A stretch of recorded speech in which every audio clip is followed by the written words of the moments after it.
She is a certified archaeologist with more than 20 years experience studying plants and artifacts from across the country and some in Mexico.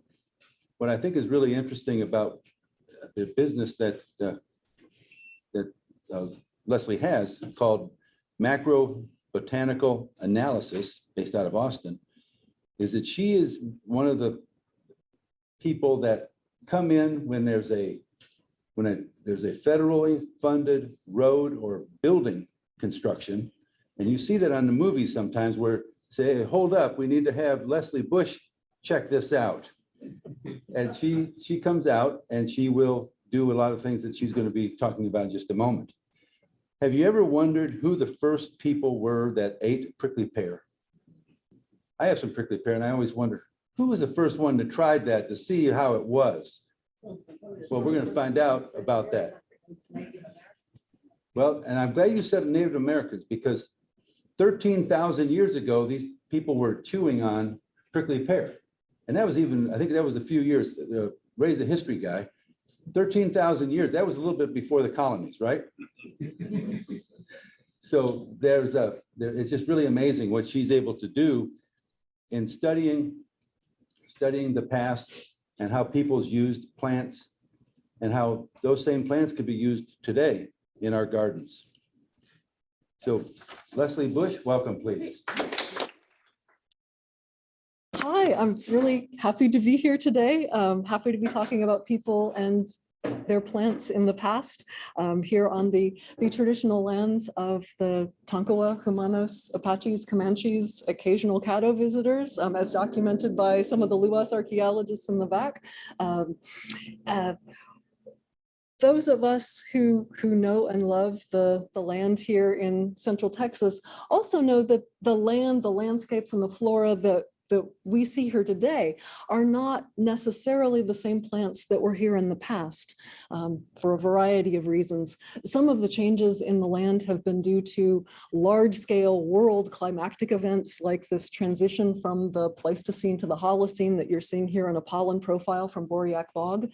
You can see on the far left, the column on the far left, the woodlands represented there by alder, alder pollen, transition as you go up, time is moving upwards on this slide, transition from those woodlands over to, on the right side of the slide, the grasslands, where you see the grasslands pick up being the dominant vegetation there at the end of the Holocene, at the end of the Pleistocene as we transition to the Holocene.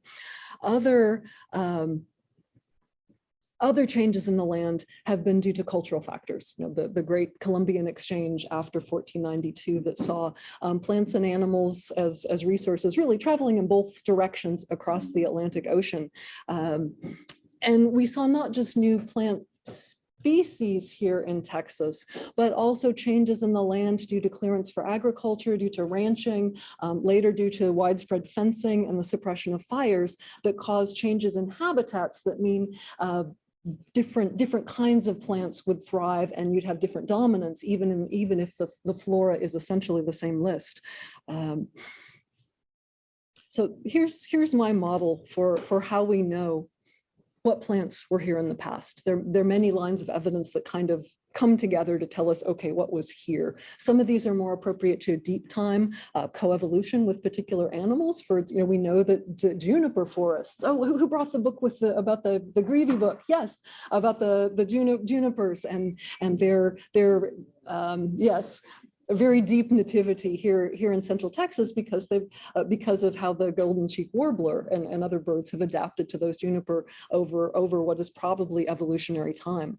Plant genetics, another line of evidence for archaeologists, important in being able to help us know more about crop histories. When was corn domesticated? When and where was corn domesticated? What are the genetic characteristics that correspond to the morphological changes we see as corn is developed from teosinte into what we would call corn? Of course, evolutionary history. Archaeology is in the red because that's what I do, and that because I'm interested in plants and people. Of course, that's concerns not the deep time depth of the Cretaceous and the early Pleistocene, but basically the last I think I checked this morning, and we're looking at 22,000 years of people in North America. So the last 22,000 years is my game. A lot of, because of preservation issues and population density increasing over time, a lot of what I do is in the last 1,000 years. And historical accounts used appropriately can be used to extrapolate a little bit farther back into the past than the 500 or so years that we have historical accounts. I should say, even the archaeological evidence that I deal with has a whole bunch of sublines of evidence. Macrobotanical are technically the kinds of remains that I deal with. They're the little bits of wood charcoal, of seeds, of bulbs, and fibers on archaeological sites. I use a microscope to identify the seeds by and large, but because seeds are so much larger than pollen, phytolith, and starch grains, my colleagues in those subdisciplines get to call themselves microbotanical analysis. I'm in the macro. Chemical residue and spectroscopy, looking at the residue that's gathered inside of ceramic pots from the contents of those pots has really provided some great insights over the last decade or so. I'll talk a little bit more about those later on in the presentation. Right now, there is more archaeological demand for chemical residue analysis than there are commercial providers of that service. So if you know anyone, get in touch. Okay. Bone chemistry, another good line of evidence, not just human bone, which respectable archaeologists today only will do analysis of human bone with permission of the descendants, but also bones of raccoons and dogs and deer who lived with people or had relationships with people in the past. The chemical analysis of their bones and what they were eating can be good indicators of what was present and sometimes what was the dominant plant on the landscape. How much corn are those raccoons eating? Where are they hanging out? Can be really interesting and important. And of course, genetics, the ancient DNA, again, telling us about crops. If you can extract the ancient DNA, which is its own series of challenges, at what point did gourds lose their bitterness on their way to becoming squash and things like that. And then there's also the indirect evidence of use wear on stone tools, of impressions in ceramic pots or other ceramic items, or in daub on houses. Archaeological evidence, I think, has been useful for instance, people in the native plants community. And here's an example. Until the 1970s, purslane, which is the plant on the top, was thought to be a Eurasian native, and carpetweed, the plant on the bottom, was thought to be confined to the American tropics. But in the 1970s, archaeologists started finding seeds of these two plants in ancient deposits about 4,000 years old in Kentucky and Tennessee, and just a little bit later than that in Louisiana. And not just, maybe there's a couple seeds here, maybe they fell through cracks in the soil and just happened to end up in archaeological deposits. The Kentucky examples are from Salt's Cave, deep inside a cave, and they're in paleofeces. So not only were the plants here, people were using them and eating them. So just one example of a contribution from archaeology. But we are up against, because it's plants, we're up against some preservation issues that the archaeologists, my colleagues in the back who study stone tools or ceramics, if you drop a stone tool 8,000 years ago on a floodplain, and you lose it, you can't find it again, likely it's going to be covered up with sediment and it will still be there 8,000 years later for an archaeologist. If you drop a basket, a few months later, it's going to be compost. So it's only in very special circumstances that plant remains survive for archaeologists to find in the present. And usually these are in very unusual conditions, anaerobic conditions like underwater with the labelle, where the planks are for the ship, where the planks are preserved, the rope, the calabashes, all kinds of wonderful things.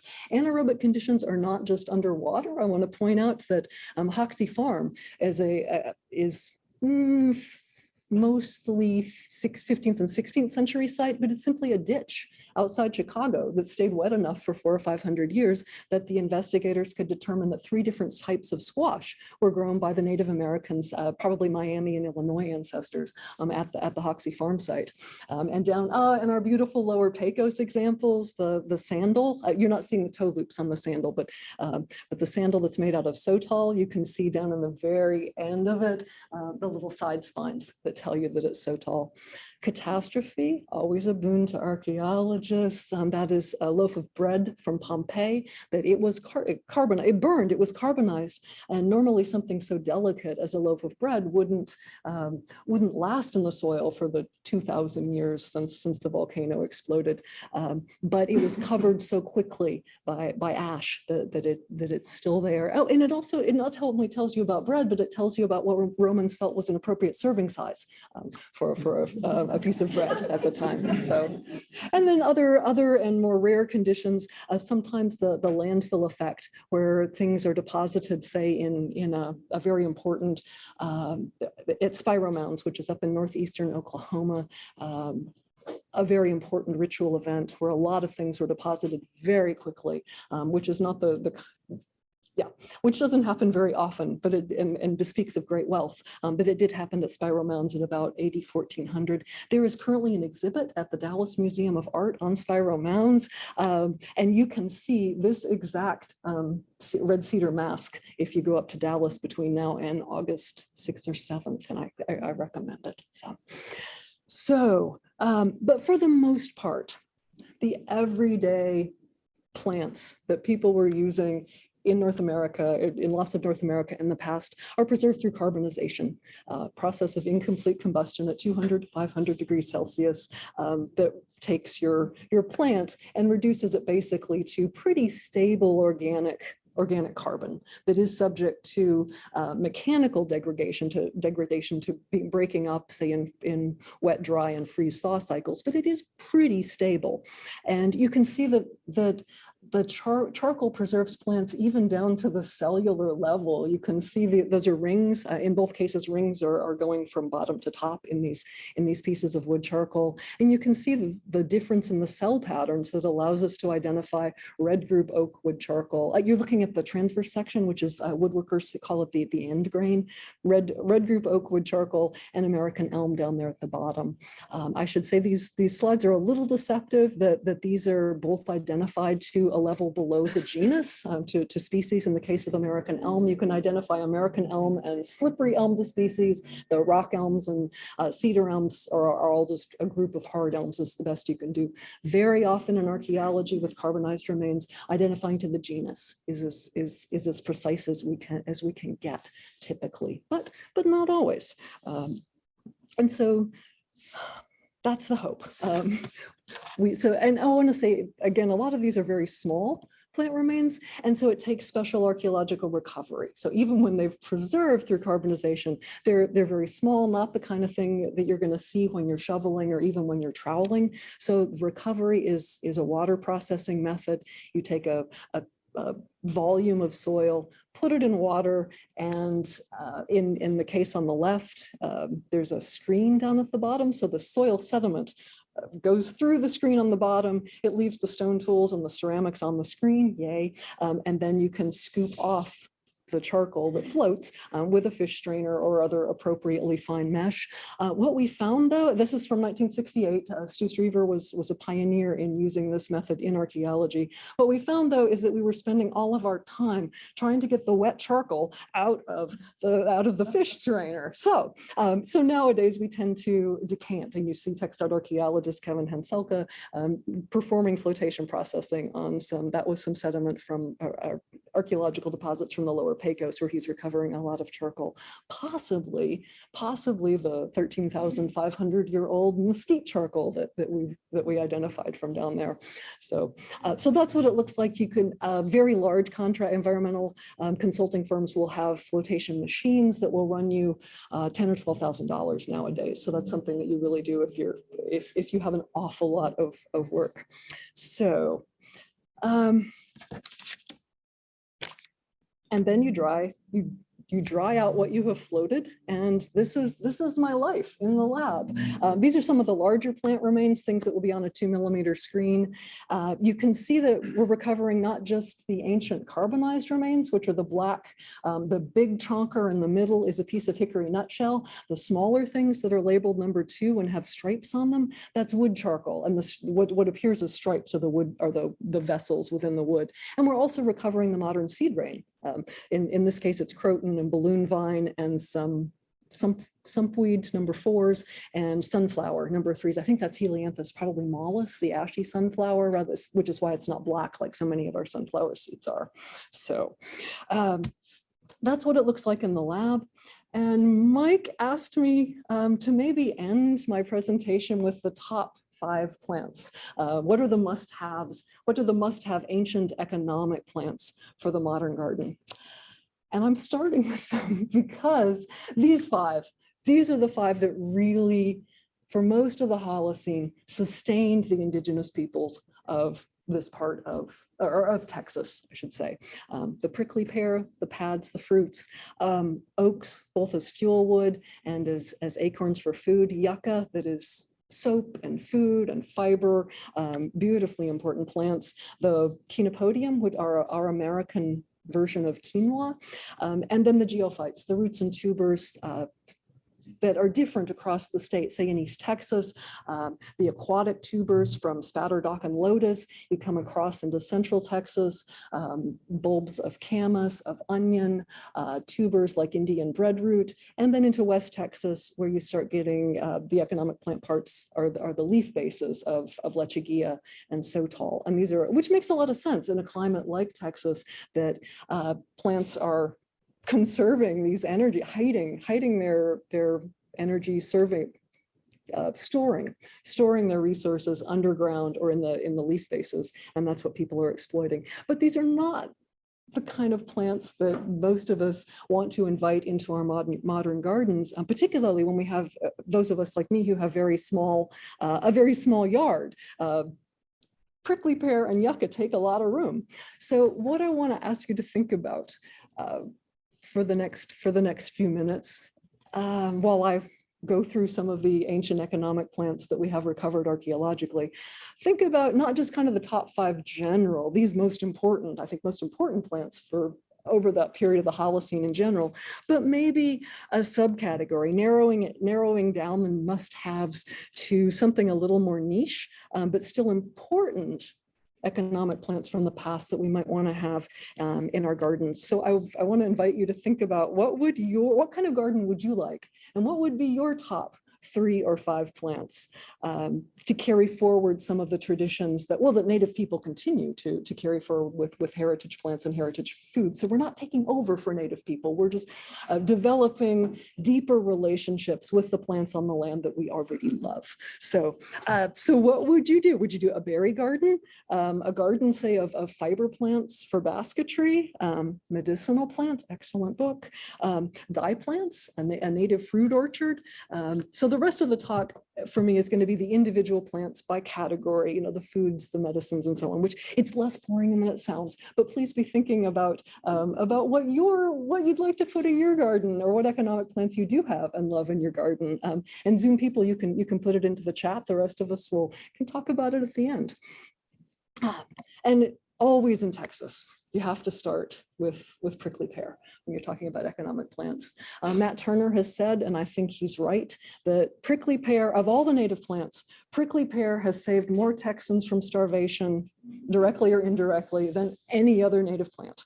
And that's absolutely true, I think, with the fruits that are so beautifully edible. Cabeza de Vaca, who was shipwrecked here and lived here for a few years in the 1530s, talks about there was a time of year when he and the native people he was living with would go out to the prickly pear fields, probably south of San Antonio, and spend 3 or 4 months eating very little except prickly pear. And it was the best time of year because nobody was hungry.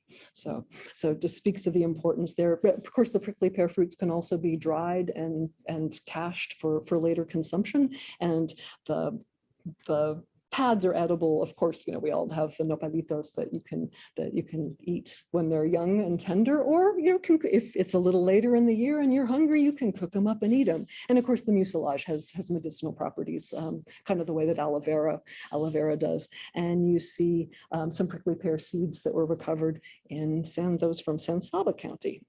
Other cacti, of course, also have edible fruits.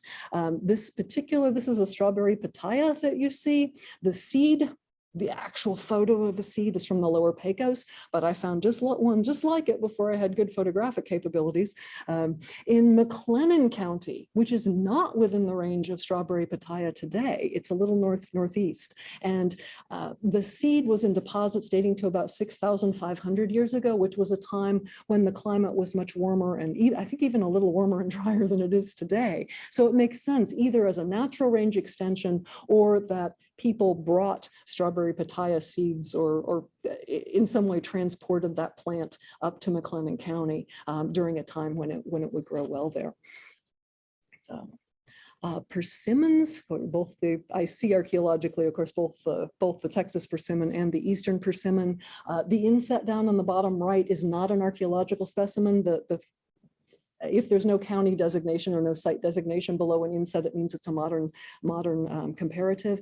And one thing we found with the persimmons from the Lower Pecos is trouble radiocarbon dating them, getting enough a seed. They're kind of a chunky seed. They should have enough carbon for radiocarbon, not coming up with good dates from those. And so I think either they start to decay very quickly or they just somehow don't have a lot of carbon in them. But what I'm saying is I don't see a lot of persimmon seeds on archaeological sites, which is why I have to show you a modern comparative instead of an archaeological specimen.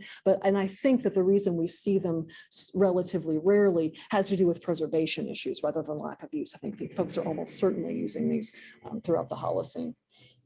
Plums and cherries, they have those wonderful hard pits that preserve very well archaeologically.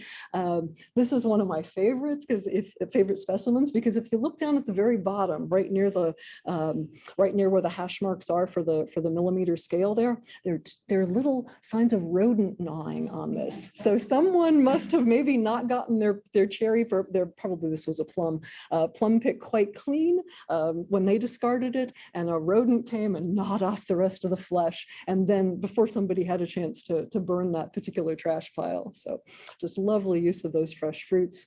Dewberries, you see a lot of dewberries archaeologically. I did have to show you, this is outside Texas and it's historic, but these are lovely mineralized, lots and lots and lots of what are probably blackberry specimens from a historic latrine in Iowa. I don't think that we, in consultation with the other archaeologists working on the project, we believe that people were not eating quarts and quarts of blackberries every single day, and that's how it ended up in the latrine. More likely, this is the remains from jam making or possibly fruit wine making, that someone squeezed them out in the cheesecloth, put that into the latrine to keep the rodents from getting to it as it was decaying. So it went into the latrine in that form rather than in the form of human feces. But grapes, so we see that quite a lot, all over, well, really all over North America where grapes grow. Lots of grape seeds. Ceramic residue analysis, as Pat was reminding me earlier. There is a young woman named Crystal Dozier, who was then a grad student at A&M, is now a professor up in Kansas. And for her dissertation, she did ceramic residue analysis on some of the potsherds of Central Texas, found a little bit, Yopon in some of them. One sherd, grape wine. So this is ancient pre-Columbian grape fermentation here in Central Texas. Do you remember what county they were from? Because I think it was in this region. So yeah, we do have evidence, and really we need more people doing residue analysis to be able to follow up on some of these finds. Yucca, which is just a lovely plant for so many reasons. You see on the left some yucca. Those are archaeological seeds. Yes, I did say from the Lower Pecos. A lot of our Central Texas yuccas have dry fruits, but yucca baccata and the other species that have fleshy fruits, you can eat the the ovary, the fruit chamber, scoop out the seeds. And that is what has happened in that specimen on the right, which is actually from New Mexico, from High Rolls Cave. The interior, the seeds are scooped out, so you're eating, you have a lovely, they call it the High Rolls burrito. So you have a yucca container that was filled with a very sophisticated mix of, there's chenopodium and amaranth grains, a little bit of corn masa, and some herbs, including sage, were all stuffed into that burrito. And it's a cuisine that has not, an item, a dish, a food dish that has not persisted into the present. It's a lost cuisine in some ways. And so that's another way that not just archaeology can point to, when we're lucky, not to just what items, what were the food ingredients, but what were the dishes, what was the cuisine like in the past. So High Rolls Cave, New Mexico.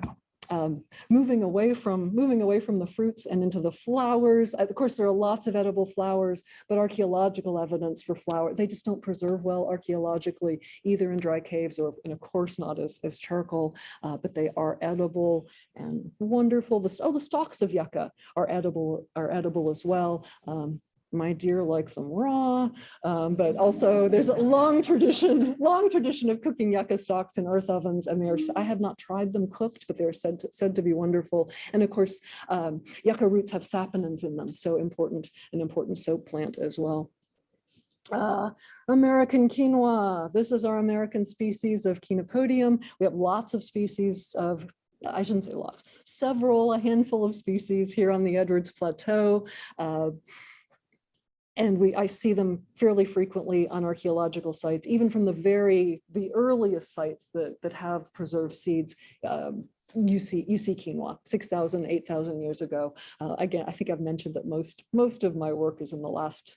I often get sent sites from the last 1,000 years because that has the best charcoal preservation. But earlier sites always have chenopodium on them.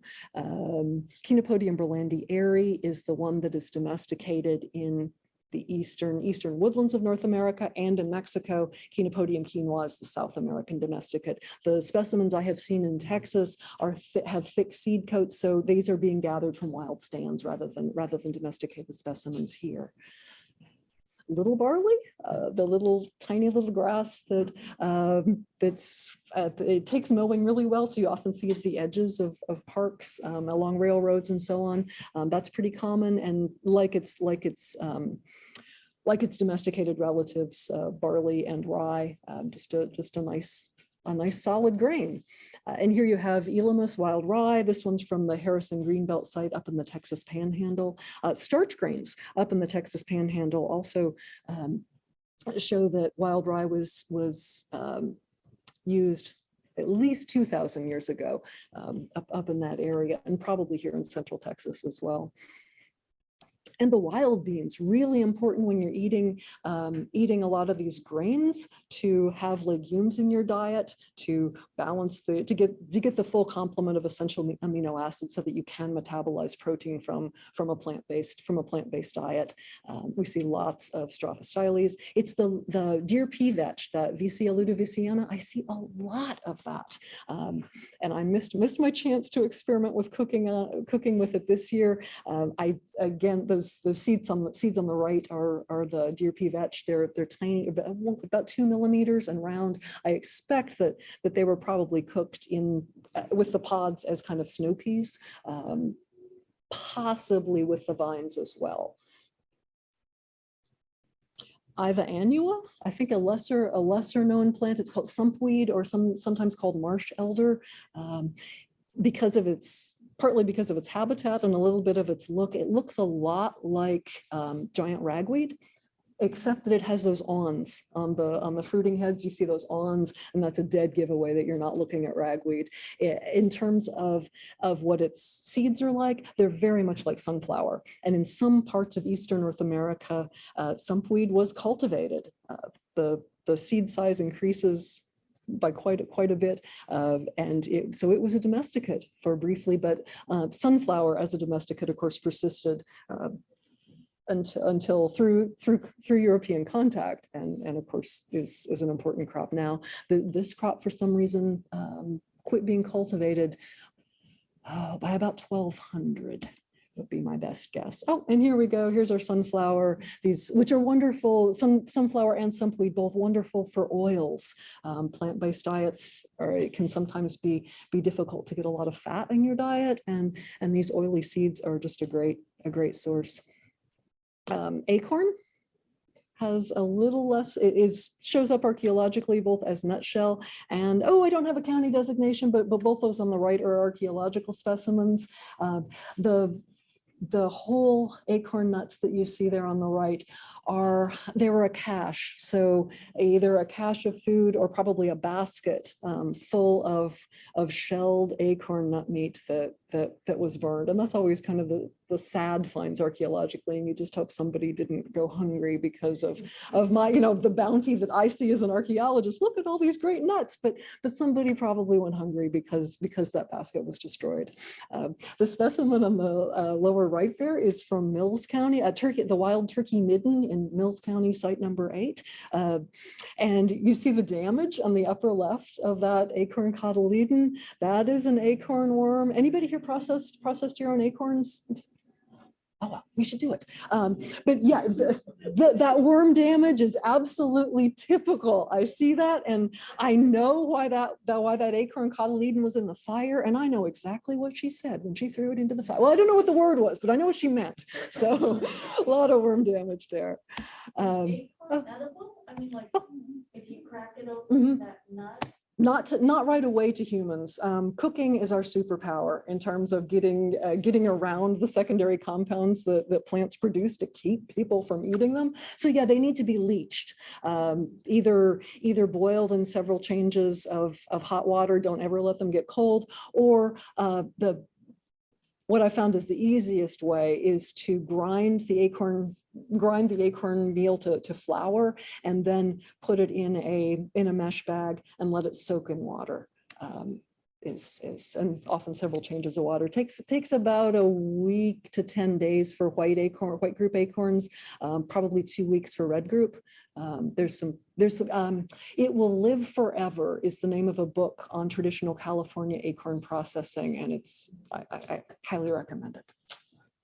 So acorns, great food. And not as much oil. Hickories, walnuts, and pecans are going to have a lot more oil.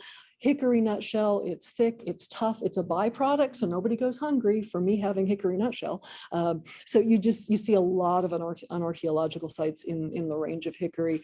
Ditto walnuts, that's a black walnut from Smith County. There I see a lot of little walnut, or sorry, probably Arizona walnut, as well as you go further west, and just a great oil source for ancient people. Mesquite, yeah. Really critically important food plant. We know that it's in the lower Rio Grande, it's far north as the lower Rio Grande Valley very early. It seems not, when Cabeza de Vaca was in South Texas, he doesn't mention mesquite until he's within a day's march of the Rio Grande. So it doesn't seem to have been very common.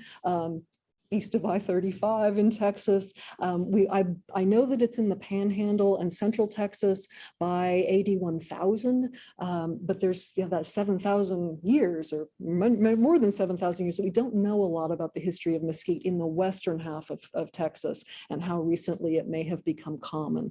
Clearly in the East, it has become very common very quickly since European settlement, but a very, very important plant. For a lot of people. That it's mostly not the seeds. It's the mesocarp, the pods, and that's partly why I think archaeologists see a lot of the seeds on archaeological sites. They're the discard. There's also a really clever experiment with sheep on the South American species of mesquite, and because there are toxins in the seeds of most beans, which is why you can't just put kidney beans in your slow cooker. You have to boil them for 10 minutes first. Anyway, what the sheep will do is they will eat whole mesquite pods up to a certain number of pounds per their body weight, and then they start spitting the seeds out. they keep eating the mesocarps, the pods, but they'll spit the seeds at some point. So it starts to feel like, apparently starts to feel like poison to them. So cooking helps. As with kidney beans, you can boil the mesquite beans. Sometimes, I think, depending on how abundant mesquite was, people in former times discarded the beans or grind the beans, cook the beans, boil the beans, but they do have to take a little more processing than the mesquite pods, which is when you get mesquite flour, that's the pods. Anybody who's eaten mesquite flour? Yeah, sweet, yeah. I was born with it. Oh, really? With mesquite flour, yeah? Lived in South Texas. Okay, a man from South Texas Walked around the was farm, born with it, yeah? and walked around the farm. You saw a purplish Mm-hmm. color, then you grab it and you start chewing it. You didn't Yes. eat it, you chew it, Yeah. you get the juice out of it, Yes. and then you throw it away. Right, and simply chewing the mesquite pods, especially I think even at this time of year, or maybe a month or two, maybe a few weeks down the road here, to just simply, the gentleman here is talking about just chewing the mesquite pod for the sweetness that is in it. It does vary. I found it varies a lot from tree to tree. So if you have a bit, this particular, I took one after I took this picture and chomped on it, and it was not a good tree. So if you get a not a good tree, try another. See, even trees right next to each other, you can get a lot of variation in sweetness. So yeah, I highly commend mesquite products and the mesquite flour. It's excellent. So bulbs. We're getting into some of the geophytes for a while. Camas, our species of camas here is the eastern camas, Camas psiloides. This northwestern species of camas sustained the Lewis and Clark expedition for a lot of their time. It's another plant where cooking is our superpower. A lot of these bulbs contain complex carbohydrates, inulins and similar, that need to be that can be broken down into simpler carbohydrates, which usually means sugars and beautifully sweet. So for beautiful sweetness, like caramelized onions, the way that's the same process. How they're much sweeter than your bowl of raw onions that we don't eat. So we see a lot of this long, slow cooking, usually in what are called earth ovens, underground, like a pig roast kind of thing, except it's a camas roast, and it'll be 24 to 72 hours in an earth oven that makes these palatable. This is from Williamson County. Another onions, variety of onions, other wild bulbs that can be cooked like this. This is a bulb cloak. Allium drummondii is one of the species of onions with a bulb cloak. And in the caves of the lower Pecos, that's the most typical evidence of onion use, is the presence of these cloaks that I presume are being discarded before the bulbs are being put into these earth ovens for cooking. We're gonna have a sidebar. I hope we have time for this. Two slide sidebar. Okay, two slide sidebar on how we identify these bulbs. Because as you see from this slide, and I'm sure a lot of you know from your horticultural experience, you can often look at the shape and the color and the size of a bulb and say, I know what that plant is. And you see some tree plants here. But by the time a bulb has been jammed into an earth oven, heated for 24 to 72 hours under moist heat, and had its inulins turned into simpler sugars, the shape and size of a bulb really doesn't tell you much. They're squished and distorted. What archaeologists use to determine the species of a bulb is the patterns of cells on the epidermal tissue in the individual bulb scales. This doesn't always preserve very well, as you can imagine, but sometimes it does. And as you can see in the specimen from Tarrant County, I had those sort of brick-shaped cells that matched a camas, and so that's how I knew that this is camas camas exploitation. I'm in Tarrant County. Ooh, I don't remember the date on the site, so I'm not gonna try to say, but that's how we do it. Tubers, again, cooked in similar ways.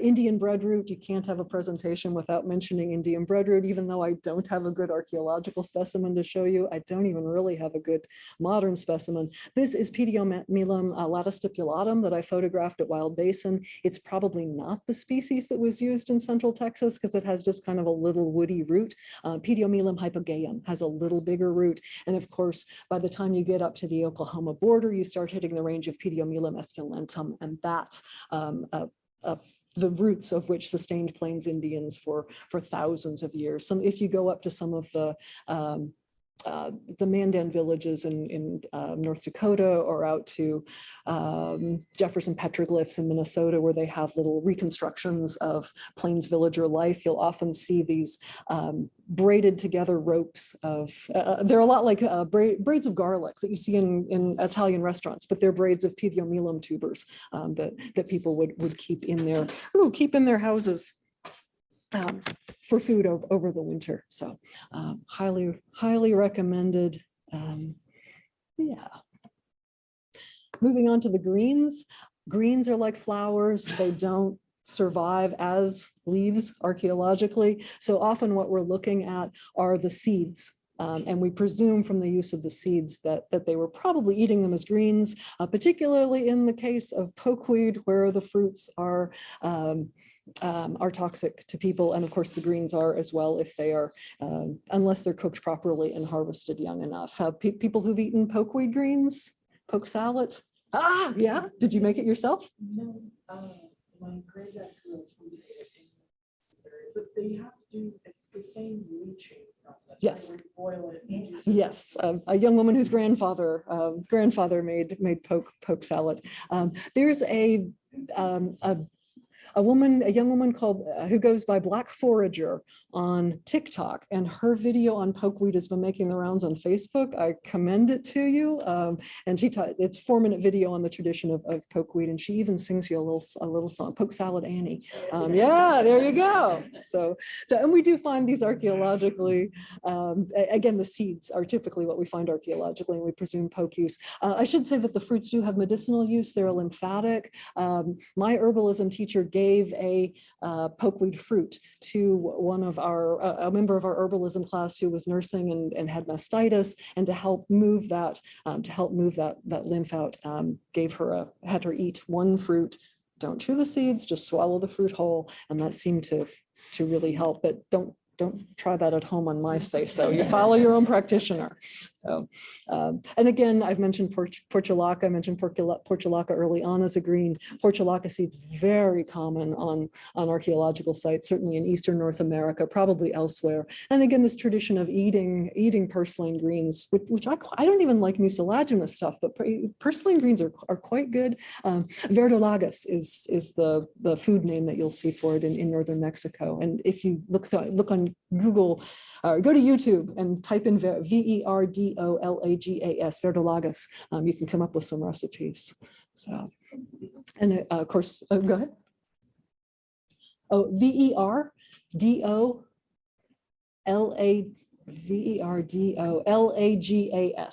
Yes, verdolagas. And spiderwort has edible shoots, the young flower stems, a little mucilaginous still, but not bad.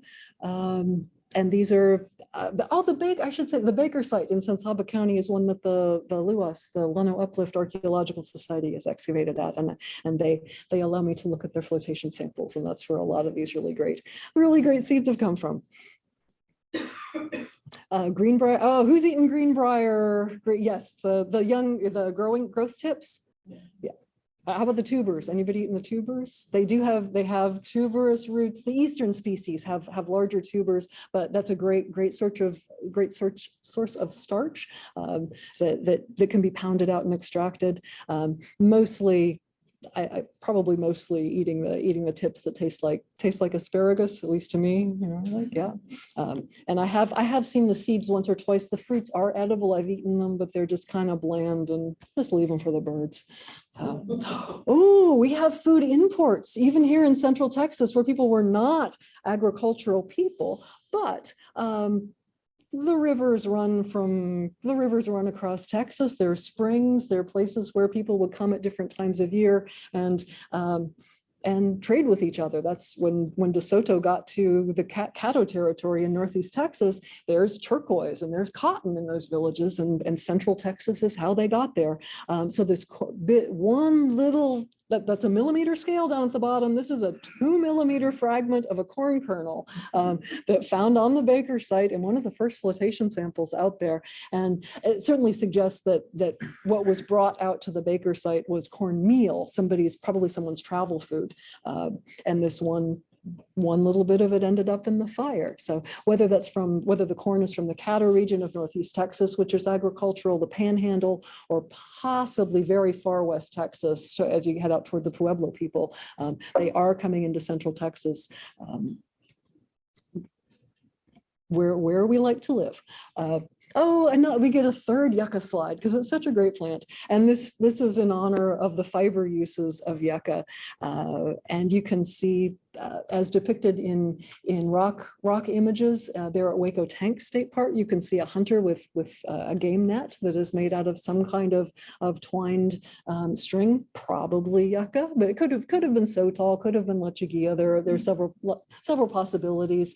Here in Central Texas, and Eryngium and Ringo is a pretty good fiber plant. The East Texas Eryngium yuccafolium, which is called rattlesnake master, that has even longer fibers and is a better fiber plant. But yucca is a great fiber plant, and you can see the carbonized fiber bundles down there on the lower right. Those white dashes or white lines in there are actually rhaphides, calcium carbonate crystals that are present in yucca and lechuguilla, but not sotol and beargrass. So even in carbonized archaeological specimens that are just the fiber, I can at least say that this is yucca or lechuguilla versus, ooh, this doesn't have any rhaphides in it, so it's probably beargrass or sotol or some other kind of fiber. So, fiber, we do find grass stems. I could have, yeah. Sorry, I don't have a picture of them. We do see grass stems all the time. Important for both for thatching material, for the coil of the coiled part of coiled basketry, for brooms. Just I'm sure you can think of all kinds of uses for grass stems in the past. Oh, and getting into some more of the craft items. The specimen of Bodark or Osage orangewood down there on the bottom right has been radiocarbon dated to AD 1530. That is a time when we don't really have reason to believe that Bodark was growing anywhere except in extreme Northeast Texas along Bodark Reservoir, the Red River, and associated counties up there. So this is almost certainly a trade item, and probably brought out as a bow or a finished bow, or as a stave to make a bow out of, because it is such a prized wood. The work to maximum load ratio for Bodark or Osage orangewood is by far the highest in Eastern North America, very much coveted for wood and also for war clubs historically. Oh, we also see arrow foreshafts, to save luggage when you're on a hunting trip. You want to carry a bunch of foreshafts that have your arrow points or your spear points hafted in them, and then you'd only carry a few full shafts, usually made out of a large grass like common reed or possibly river cane or something similar. And I was the good folks from the Baker site sent me what are interpreted as wood from foreshafts, and that looks to be sumac. And when I delved into some of the literature on bow and arrow making, it turns out that sumac is indeed a wood with a long history of especially foreshafts, but sometimes just the whole arrow shaft. And that's the transverse section of the wood charcoal that you're seeing down there. Dye plants, prickly pear comes back as sort of a dye plant. It's technically the insects, the cochineal insects on the plant. Black walnut and onions are two of the other native dye plants that you see used here in these threads. Agarita. I don't see the berries very often, and you're going to have to trust me that image down on the lower right it's the transverse section of agarita wood. And that's the form in which I typically see agarita, and because that's the wood is the dye part, wood and the roots are the dye part of the agarita plant. That seems to me the use that I see mostly archaeologically, that beautiful, brilliant, bright yellow dye that it makes. And caffeine are stimulants. We're heading into the medicinals and the drug plants. Again, because they're leaves, we don't see them very often. There are ceramic impressions of yaupon leaves at the Moundville Archaeological Site in Alabama, but mostly when we see it, it's either as seeds or as ceramic residue. And ceramic residue shows yaupon being, it's probably yaupon. There's an outside chance it's Ilex cassine, but it's probably Ilex vomitoria. At Cahokia, the site at the juncture of the Mississippi and Missouri rivers about 1,000 years ago, there's the ceramic residue says that they're drinking yaupon. There's yaupon in the Southwest. These are places way outside the range of yaupon. So this seems to be an important ancient trade item that's just kind of been flying under our radar for a long time. Smoking materials, we have our own Central Texas Nicotiana rapanda, this one growing apparently wild under the Mopac Bridge and Ladybird Lake in Austin. I don't know. And then I just love the seeds of tobacco. They have the little squiggly lines, cerebellate reticulations that looks like little brains. Trippy brains is how you has it. So you'll know a tobacco seed if you find one, even though, as you can see from the scale, they're that 500 microns. These are very small seeds. Yeah, yarrow, such a good medicinal. It is apparently native to a lot of continents. Minette Marr at the Wildflower Center once told me that the yarrow that is currently in Texas is probably a genetic mosaic of New World and Old World genetics, but it is an ancient plant. It's a composite. It's got a small seed that's kind of nondescript. This is the one seed that I think that I've seen on a site that might be an Achilles seed, and that's from the Panhandle. But again, because its use for wound care, it makes a good field poultice to just crush it, maybe add a little water. It can be applied directly to a wound as long as the wound is cleaned. Oh, the leaves. This is the leaves for a poultice, or you can make them more formally into a salve. But if you're just in the field, Scooter Cheatham swears by yarrow as wound care in the field. I'm told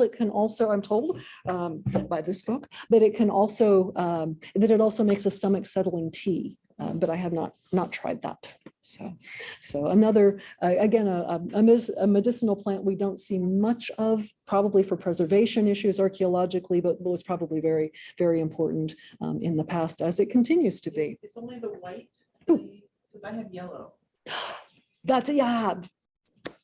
There are also cultivars of yarrow, and I don't know what the ancient, probably someone does, but I am not the person who knows what the ancient wild form would have looked like in Texas. I've seen the yellow one on Town Lake in a context that I think is probably where it's a cultivated plant. So I'm better off getting that instead, the white.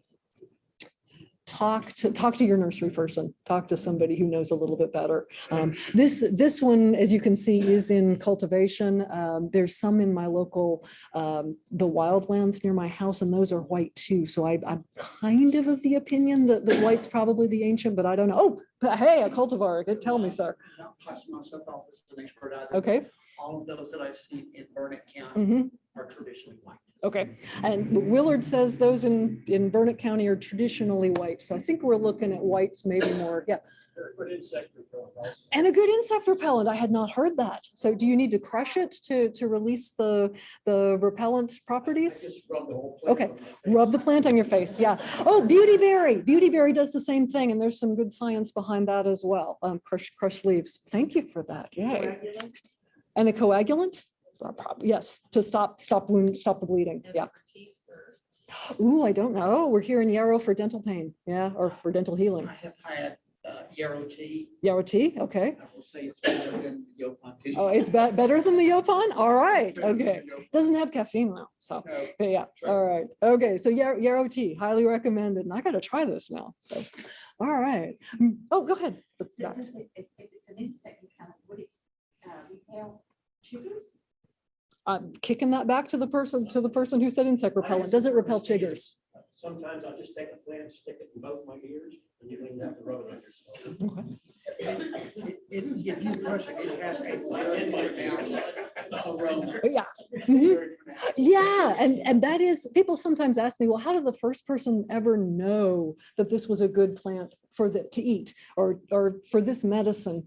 And I have learned from my herbalism teacher, Ginger Webb, who's giving a plant walk at Caddo Mound State Park right now, that it's the smell, so that you can have an encounter with the chemicals of the plant without exposing yourself to any possible toxins. And so, and one with the sumpweed, marsh elder, that was an ancient crop no longer used. If you've ever tasted that, it tastes medicinal. Everybody I know who've tasted the leaves of sumpweed or marsh elder taste it and says, this tastes medicinal. But I don't know any uses. And I think I expect that it was a medicinal plant in former times, and its medicinal uses have also been lost. And that's something that I hope modern people can work experimentally to recover what those medicinal uses were. So, we ready for poppy? Yeah, prickly poppy, yay! Which I have seen only once archaeologically here at the Rob Roy site, which in Austin, if you go to the Rob Roy subdivision and look over into the Colorado River, underwater right there, that's where the Rob Roy site is. The seeds are known to be used as a laxative. It probably was used more extensively in former times as it is today. For the leaves, again, are the medicinal part. As a medicinal tea with, as members of the poppy family have, a slight analgesic, but it's a sedative analgesic rather than that it puts you to sleep, helps with insomnia, and helps you not care about the pain mostly. But again at the Rob Roy site, because the plant parts there are finding are the seeds, it was probably used as a laxative in that case. Datura, I did promise Mike I would mention some of the plant medicines depicted in rock art. The image on the right is from Panther Cave at Seminole Canyon State Park. That particular cave is difficult to get to right now because of the water levels. It's right on the Rio Grande. You can see other rock art tours to Panther Cave are typically through Seminole Canyon State Park, but the Whitty Museum runs tours out to the White Shaman Shelter that they own. I don't believe there's Datura there, but there's certainly a lot of other interesting things to see there. And I believe you can get to Panther Cave through Shumla, the Shumla school that runs treks. Yeah? The traffic they're having down there across the Rio Grande, they've shut a lot of those things down. Oh, so yeah, some sites that are on the Rio Grande may not be accessible due to security. Okay, so. Can't that plant kill people? Yes, and that's where I was going with this. It is a serious spiritual medicine. Don't mess with it. Leave that for the experts, people who have thousands of years of tradition to deal with that. Grow it for the flowers. Grow those beautiful white night blooming flowers. Grow those for the night owls in your life, and leave the medicine to people who really, really know what they're doing. So, and I'll mention cherry bark. As a medicine. Bark, again, doesn't preserve well archaeologically. It's the first part of the wood to be burned off. But I do want to point out that cherry bark is the reason that so many of our cough syrups were cherry flavored until they started making them bubblegum flavored at the turn of this century. But yes, that cherry flavor in medicine is a descendant of this widespread use of cherry bark for coughs. And willow bark. Yeah, I think chewing on for dental pain, chewing on the small branches of willow is one of the traditional uses of willow bark. And this is my last plant slide. So I'm on the hook now for the top 5 plants I'd recommend for those of us who want to get to know ancient Texas plants a little better. And the particular garden that I'm envisioning would be to start a medicinal wildflower garden. I'm not going to recommend plants that I haven't personally used. and please don't, use them just on my recommendation. Do your research before you attempt or talk, talk with an herbalist before you do this. But here are my five starter plants from Medicinal Wildflower Garden. All of these do well in fuller part sun. Most of these prefer limestone soils, but Evening Primrose, that one on the lower right, is on the TxDOT list for the Llano Uplift. So I'm pretty sure it would do well on granite. Green thread and yarrow do well on shallow soils. I have seen them there. Onion and passion flower tend to like soils a little deeper. All of them should do well in pots if they can get enough sun. So I'm going to go through, I didn't write down the botanical name, so I'm going to start with green thread on the lower left, which this was Thelesperma filifolium, known as Navajo tea. Thelesperma simplicifolium, often known as Hopi tea, although I will say Holly Houghton, who's the Tribal Historic Preservation Officer for Mescalero Apache, she calls them both Apache tea. So there is certainly a long native tradition of using these as medicinal teas. Stomach soothing. I don't feel much of a medicinal effect. I just like them as a social tea. From both kinds of green thread. Yarrow, again, which is Achillea millefolium, is again for wound care and possibly for stomach settling. Passion flower, but this is Passiflora incarnata at the top, the purple passion flower. If you grow this in a garden, you might want to have it grow on a trellis away from your other plants because it can get invasive. Or if it doesn't like your soil, maybe that'll keep it down. But it is a nervine, a calming tea with a slight sedative effect, not a sedative as a poppy, but just a calming.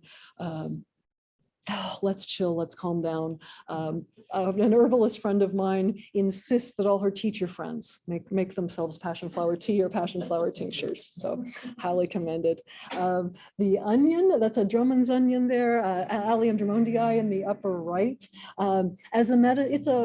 The way I've used it is as a cough medicine. The bulbs either crushed or sliced, infused in honey. You can either just heat them for a few minutes or let them infuse for a day or two.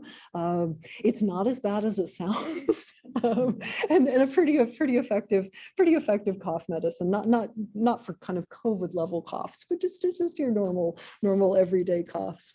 And then finally, the lower right is the evening primrose, Oenothera speciosa. Is that one. My population's white, sorry. They're usually pinker and prettier than that. They're also a nervine, but they're not a sedative. They're not a sedative nervine. They're a more focusing, calm down, help you focus, but without the caffeine. All the above ground plant parts can be made into a tea on evening primrose. Yeah. Make the tea with all of these, do you typically just like drop flowers or All above ground plant parts. Yeah, all of them. Actually in all cases. I haven't harvested the green thread when it's been in flower, but I think you can put the flowers in there. And in fact, a lot of the herbalists talk about energetics, that just for the beauty and the color, whether it affects the medicine or not, put the flowers in for the energetics. And in fact, you can when Rachel has the teachers make passion flower tincture, which that tincture is an alcohol-based extraction. Takes a little jar and you put the passion flower vine in, and then she has each teacher cut one of these beautiful flowers and you put the flower on top, fill it with alcohol, and then when your tincture's done and you open it up, you have this gorgeous preserved flower staring back at you, ready to help you calm down after whatever you've been through that day. So, yay. All right. Who wants to share? What garden would you have? What would you put in it? Yeah. I just have a comment that Okay. I was a little surprised that in your choices, Mhm. you left out dandelion. Oh, it's a great medicinal, but because it's not native, I didn't put it in. So yeah, the greens, of course, and then the roots for a dreaming herb is what the herbalists call it. So you fast as we're coming up to the solstice. So you don't necessarily have to fast, but as when it gets hot and you just don't eat as much, eat the root of the powdered root of the dandelion before you go to sleep on the solstice, and you will have prophetic dreams. That's what I've been told. That's what I've been told. Yeah. mentioned any sages. No, I have not. Yes, sages would be, you could have a scent garden just on sages, couldn't you? So tell me about sages. What would you choose? What would you use? Well, we have a. Mhm. Mexican sage. Mhm.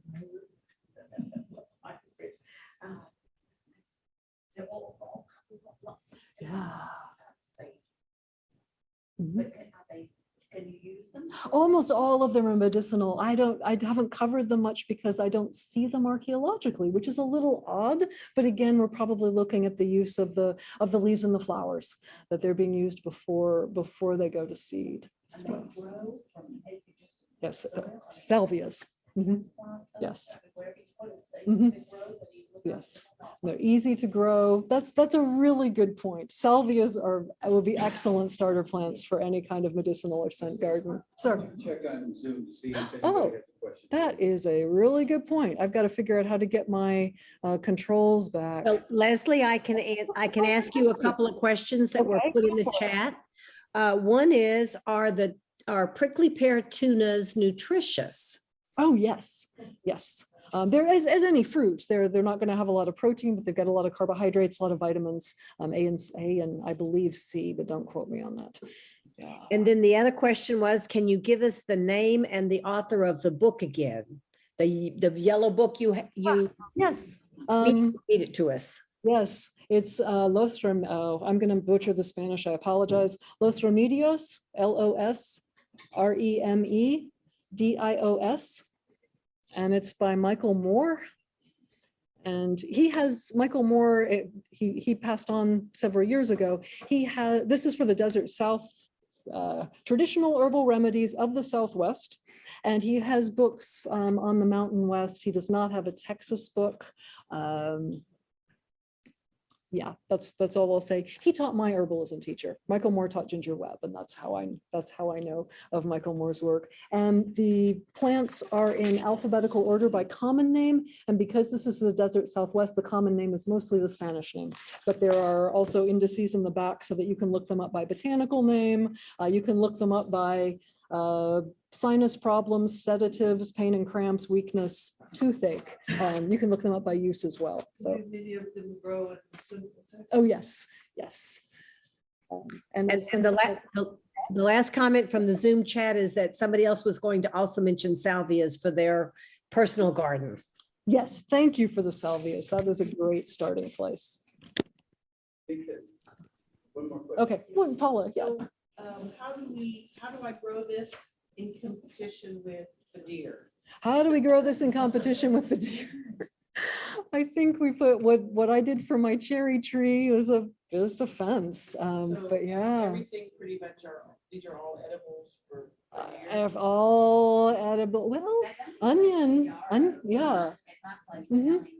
yeah, yarrow, yeah, and maybe not the onions. Yeah. So, yeah. They don't need salve. Salvia, yeah, don't eat the salvia, great. Oh, I should say for people in the room, the Allium Drummondii is the one I put here because it does better in shallow soils. I have Allium canadense in my yard because it makes the little bulblets instead of or in addition to the seeds. And I have some of them that I pulled off my plants this morning and they're on the back table if anybody wants to grab a couple of bulbs to put Allium canadense in your yard. Sorry, Zoom people. Great, are we done then? Thank All you right, so much. we're done. I'll quit sharing.